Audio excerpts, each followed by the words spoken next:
Hello dear students, आज के इस लेक्चर में हम न्यूक्लियर केमिस्ट्री में डिसइंटीग्रेशन सीरीज के बारे में अध्ययन करेंगे। इससे पहले वाले लेक्चर में हमने अध्ययन किया कि जो अनस्टेबल न्यूक्लियस होते हैं वो स्टेबल कंडीशन में आने के लिए एनर्जी रेडिएशंस और पार्टिकल्स का एमिशन करते हैं। ये प्रोसेस के द्वारा अनस्टेबल न्यूक्लियस स्टेबल न्यूक्लियस में कन्वर्ट होने का प्रयास करता है।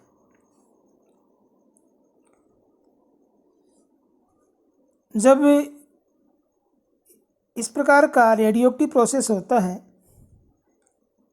तो जो अनस्टेबल न्यूक्लियस है जिससे रेडिएशंस या पार्टिकल्स एमिट होना स्टार्ट हो रहे हैं उसे हम पेरेंट मॉलिक्यूल बोलते हैं, और एनर्जी रेडिएशंस या पार्टिकल्स के एमिट होने के बाद जो बनता है उसे हम डॉटर न्यूक्लियाई कहते हैं। इस प्रकार का जो प्रोसेस है वो तब तक लगातार चलता रहता है जब तक कि हमें कोई स्टेबल न्यूक्लियस प्राप्त नहीं हो जाता है।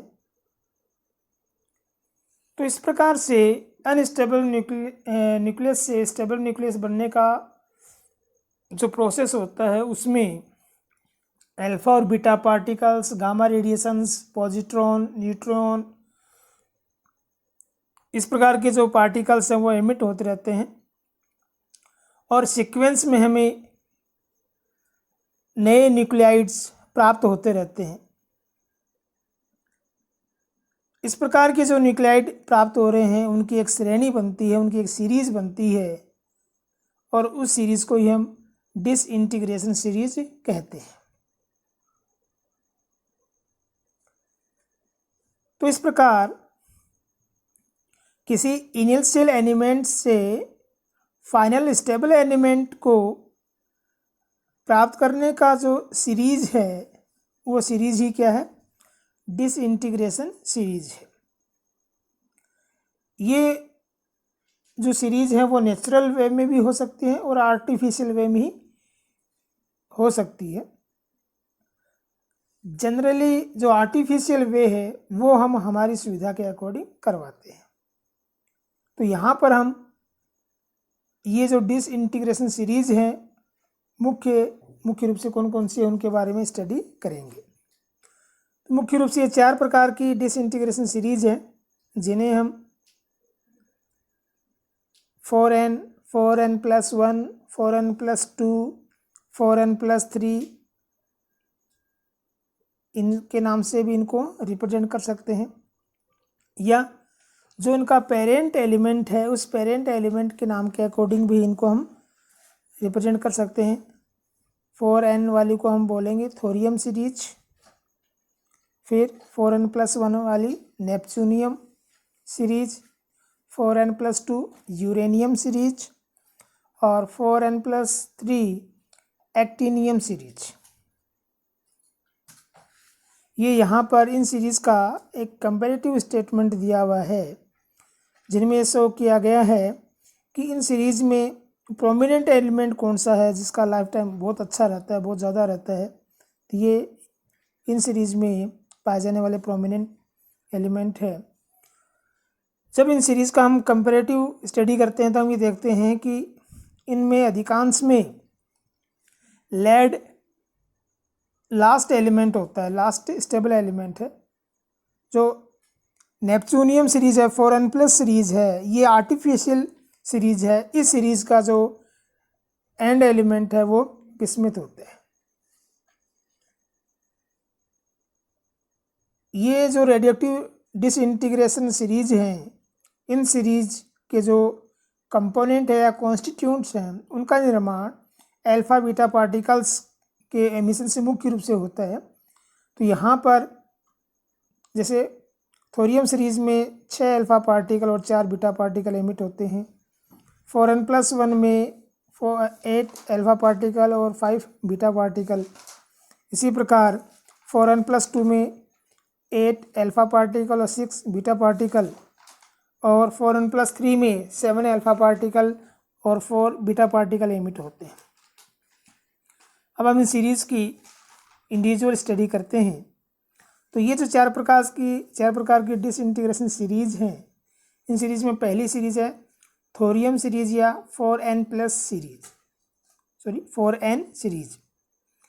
यहाँ पर थोरियम सीरीज़ इसलिए दिया गया कि ये इसका जो प्रोमिनेंट एलिमेंट है उस एलिमेंट के रूप में यहाँ पर हम इनको रिप्रेजेंट करते हैं।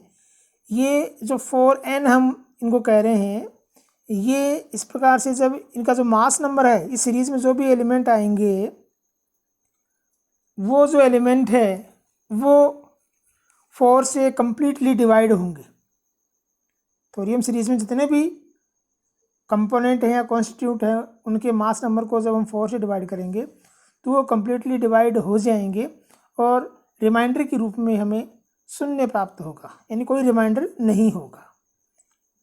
इस सीरीज़ के जो स्टेप्स हैं उनको हम इस प्रकार से रिप्रेजेंट कर सकते हैं। तो ये 90 थोरियम 232 से स्टार्ट हो रहा है। अब यहाँ से एक अल्फ़ा पार्टिकल, फिर बीटा पार्टिकल, फिर बीटा पार्टिकल, अल्फ़ा पार्टिकल, इस प्रकार से पार्टिकल एमिट हो रहे हैं और एंड प्रोडक्ट के रूप में हमें 82 Pb208 स्टेबल न्यूक्लियाई हमें प्राप्त हो रहा है। तो इस प्रकार यहाँ पर अल्फ़ा पार्टिकल की टोटल संख्या होगी 1 2 3 4 5 6 अल्फ़ा पार्टिकल प्राप्त एमिट हो रहे हैं और 1 2 3 4 बीटा पार्टिकल एमिट हो रहे हैं। तो इस प्रकार से ये है थोरियम सीरीज या 4n सीरीज। नंबर 2 पे है नेपच्यूनियम सीरीज या 4n+1 सीरीज, और ये आर्टिफिशियल सीरीज है। इस सीरीज के जो कंपोनेंट पार्टिकल्स हैं या एलिमेंट्स हैं, उनके मास नंबर को जब हम 4 से डिवाइड करते हैं तो वहाँ पर हमें रिमाइंडर के रूप में 1 प्राप्त होता है। इसलिए इस सीरीज़ को हम 4n+1 सीरीज़ भी कहते हैं। और यहाँ पर ये इस सीरीज़ के कंपोनेंट्स हैं। इसमें एंड पार्टिकल 83 Pi209, ये इसका एंड स्टेबल पार्टिकल है। थर्ड सीरीज है यूरेनियम सीरीज या 4n+2 सीरीज। तो यहाँ पर जो कॉन्स्टिट्यूंट पार्टिकल्स हैं उनके मास नंबर को जब हम 4 से डिवाइड करेंगे तो वहाँ पर रिमाइंडर के रूप में हमें हमेशा 2 प्राप्त होगा। इस कारण इस सीरीज़ का नाम 4n+2 सीरीज भी होता है। और ये इसके स्टेप्स हैं। 92 यूरेनियम 238 से ये स्टार्ट हो रही है और जो एंड पार्टिकल है वो 82 Pb206 है। और यहाँ पर इस प्रकार से हम अल्फ़ा पार्टिकल और बीटा पार्टिकल काउंट कर सकते हैं।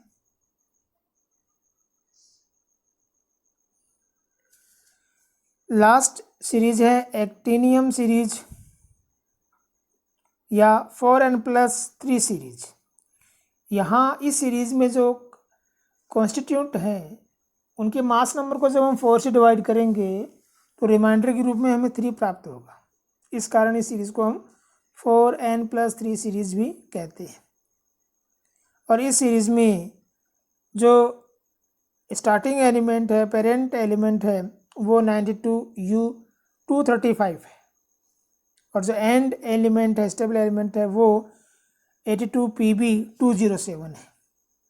और यहाँ पर 1 2 3 4 5 6 7 अल्फ़ा पार्टिकल और 1 2 3 4 बीटा पार्टिकल्स एमिट होते हैं। तो इस प्रकार आज हमने स्टडी किया रेडियो एक्टिव डिसइंटीग्रेशन सीरीज़ के बारे में। Okay, thank you.